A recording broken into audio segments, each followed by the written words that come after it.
दोस्तों अगर सही मायने में देखा जाए तो हमारे देश में शादी सहवास के नाम पर महिलाओं की बहुत ज़्यादा दुर्दशा हुई है।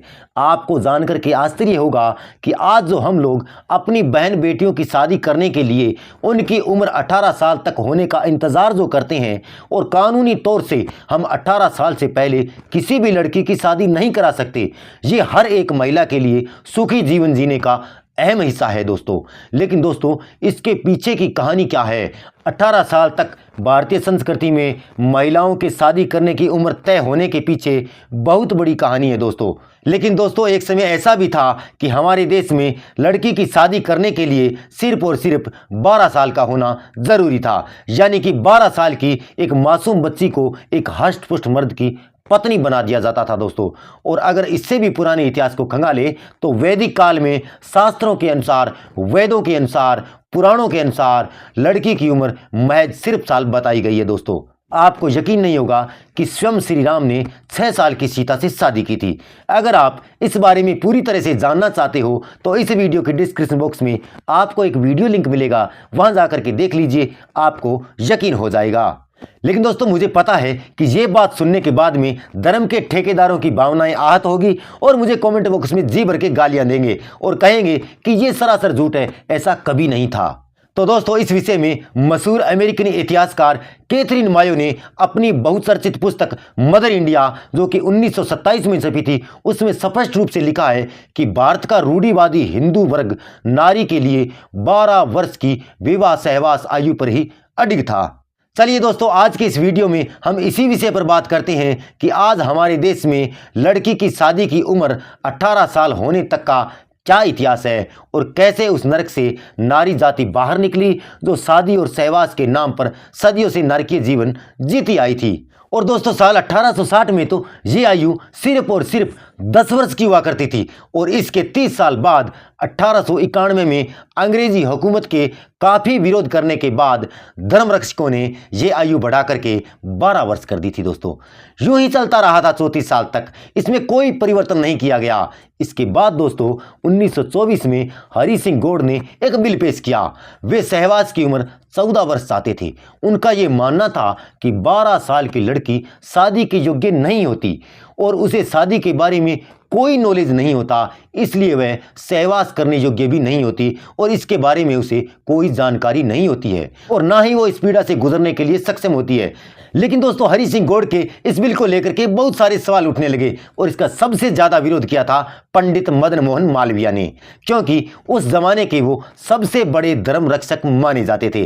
अंततः दोस्तों सिलेक्टेड कमेटी ने 13 साल पर सहमति जताई और इस तरह से 34 वर्ष बाद 1925 में 13 वर्ष की सहवास आयु का बिल पास हुआ और एक कहावत बनी कि तिरिया 13 और मर्द 18, यानी कि स्त्री की उम्र शादी के लिए 13 वर्ष होना जरूरी है और पुरुष की उम्र 18 वर्ष उचित मानी जाने लगी। लेकिन आप सोचकर देखिए कि क्या 13 वर्ष की कोई मासूम लड़की शादी करने योग्य होती है? क्या वह एक 18 साल के नवयुवक लड़के से सहवास करने योग्य होती है? बिल्कुल नहीं दोस्तों। तो दोस्तों स्त्रियों के लिए इतनी महान थी हमारी मनुवादी संस्कृति।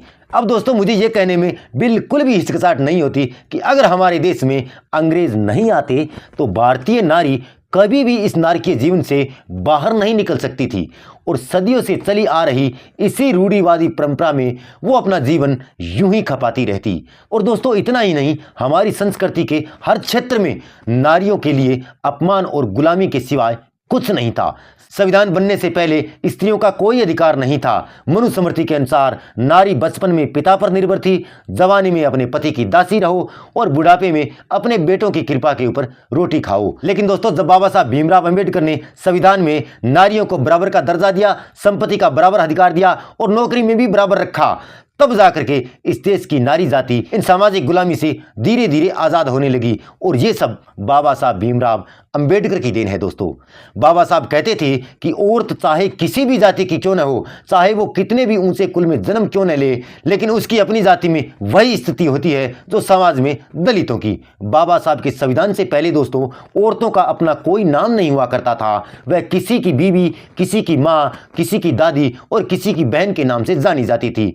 और भारतीय मनवादी संस्कृति की नज़र में महिला सिर्फ और सिर्फ बच्चा पैदा करे और पति की दासी बन करके रहे, इसके अलावा पुरुषों की अय्यासी के साधन के सिवाय महिलाएं और कुछ नहीं थी। दोस्तों, महिलाओं को पुरुषों के समान अधिकार भारतीय संविधान एवं हिंदू कोड बिल से प्राप्त हुआ है, जो दोस्तों बाबा साहब भीमराव अंबेडकर की देन है। इस देश की समस्त नारी जाति को ये कभी नहीं भूलना चाहिए कि डॉक्टर भीमराव अंबेडकर ही महिलाओं के लिए मसीहा है, जिनके संविधान और हिंदू कोड बिल की वजह से आज वो डॉक्टर बन रही है, आईएएस बन रही है, आईपीएस बन रही है, इंजीनियर बन रही है। तो दोस्तों, मैं तो यही कहूँगा कि अगर महिलाओं के लिए कोई भगवान इस दुनिया में है तो वो डॉक्टर भीमराव अंबेडकर है। लेकिन दोस्तों, मजे की बात तो ये है कि हमारे देश की ही महिलाएं बाबा साहब को नहीं जानती और नहीं मानती और अपने उन्हीं पुराने भगवानों में आस्था लगाई रहती है, दिन ब दिन उनकी मूर्तियां पूजती है। इन्हें यह बात कतई याद नहीं है कि इन्हीं पत्थर के भगवानों की वजह से आज तक हम गुलाम रही हैं। और दोस्तों, आस्था और पाखंड की वजह से आज भी बहुत सारी महिलाएं अपने हक और अधिकार से वंचित है, क्योंकि वो शिक्षा के बारे में बिल्कुल नॉलेज नहीं रखती, पढ़ाई की तरफ बिल्कुल भी ध्यान नहीं देती। और दोस्तों, जिन महिलाओं की स्थिति आज समाज में अच्छी बनी हुई है, चाहे वो शिक्षा का क्षेत्र हो, चाहे राजनीति का या फिर नौकरी का, इस प्रकार की बहुत सारी ऐसी महिलाएं हैं जो अपने इस ऐश और आराम के सुखी जीवन का क्रेडिट मंदिरों और उनमें पड़ी हुई निर्जीव पत्थर की मूर्तियों को देती है। वे अपने ऐश और आराम के सुखी जीवन में ये भूल चुकी है कि ये वही मंदिर है जिनमें महावारी आई हुई महिलाओं को ये कह करके प्रवेश नहीं करने दिया जाता है कि आप इन दिनों अपवित्र हैं। तो दोस्तों, अंधविश्वास और पाखंडवाद की धूल जो हमारी माता बहनों की आंखों के ऊपर जम चुकी है, उन्हें हटाने के लिए हम सबको एकजुट होकर के और ज्यादा प्रयास करना पड़ेगा। आज की वीडियो में इतना ही। जानकारी कैसी लगी कमेंट करके बता दें। अगर इसी प्रकार की वीडियो आप देखना और सुनना पसंद करते हो तो वीडियो को लाइक कर दें, शेयर कर दें और चैनल को सब्सक्राइब करने के साथ साथ बेल आइकन को भी दबा दें। मैं मिलूंगा आपसे अगले वीडियो में, तब तक के लिए नमस्कार।